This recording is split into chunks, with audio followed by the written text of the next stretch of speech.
இன்னைக்கு வந்து நம்ம எதை பற்றி பார்க்க போறோம்னா நம்ம திருச்சியில் இருக்கிறதுலேயே one of the best layout பற்றி தான் பார்க்க போகிறோம். வாங்க வீடியோ பார்க்கலாம். இந்த ப்ராஜெக்ட்ல வந்து நம்ம பார்த்தோன்னே ஹைலைட்டடாக தெரியுற விஷயம் என்னன்னா வந்து இருக்க கான்கிரீட் ரோட்ஸ் தான். 30 and 40 feet கான்கிரீட் ரோட்ஸ் வந்து இந்த ப்ராஜெக்ட்ல போட்டிருக்காங்க. இந்த ப்ராஜெக்ட்டோட மெயின் தீமே வந்து கிட்டத்தட்ட ஒரு கேட்டட் கம்யூனிட்டி மாதிரி பண்ணியிருக்காங்க.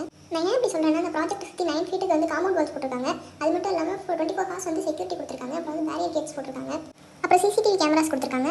அப்புறம் இந்த ப்ராஜெக்ட்க்கு வந்து இன்னமே லுக்கு தரது வந்து இது முன்னாடி இருக்கிற இந்த கிராண்ட் ஆர்ச் தான். அப்புறம் வந்து இங்கே வாட்டர் ஃபெசிலிட்டி பொறுத்த வரைக்கும் வந்து 24 hours வந்து பியூர் வாட்டர் கிடைக்குது. அது வந்து இப்போ நீங்கள் போர் போட்டிங்கன்னா வந்து 60 feetலேயே வந்து தண்ணி கிடைக்குது. தண்ணி வந்து சூப்பராக இருந்தது. அப்புறம் வந்து எலக்ட்ரிசிட்டி வந்து ஒவ்வொரு பிளாட்டுக்கும் வர மாதிரி வந்து கனெக்ஷன் கொடுத்துருக்காங்க. அப்புறம் வந்து ஸ்ட்ரீட் லைட்ஸ்மே வந்து ஃபுல்லாக போட்டிருக்காங்க. அப்புறம் இங்கே வந்து ரொம்ப நேச்சுரலான என்வரன்மெண்ட்டாக இருக்குது. ஏன்னா வந்து இங்கே சைட் ஃபுல்லாகவே வந்து ட்ரீஸ் நட்டுருக்காங்க. செமி கிரவுண்ட் ட்ரீஸ் நட்டுருக்காங்க. எல்லாமே வந்து பாதாம் ட்ரீஸ் தான். அப்புறம் வந்து இங்கே சாயில் ஃபுல்லாகவே வந்து ரெட் சாயில் தான், அதாவது செம்மண் தான் இங்கே ஃபுல்லாகவே. அப்புறம் வந்து சில்ட்ரன்ஸ் பார்க் வந்து சூப்பராகவே பண்ணியிருக்காங்க. அப்புறம் ட்ரீஸ் எல்லாத்தையுமே வந்து 3 yearsக்கு மெயின்டைன் பண்ணுறாங்க. அப்புறம் வந்து உங்களுக்கு ஹவுசஸ் ஏதாவது பில்ட் பண்ணி தரணும்னா கூட வந்து இங்கே பண்ணி கொடுத்துருவாங்க. அப்புறம் வந்து உங்களுக்கு இந்த சைட் மேலே ஏதாவது டவுட்ஸ் இருக்குது, அதை கிளியர் பண்ணணும்னாலோ அப்படி இல்லைனா ஏதாவது டீட்டெயில்ஸ் தெரிஞ்சுக்கணும்னாலோ இந்த நம்பருக்கு கான்டாக்ட் பண்ணுங்க.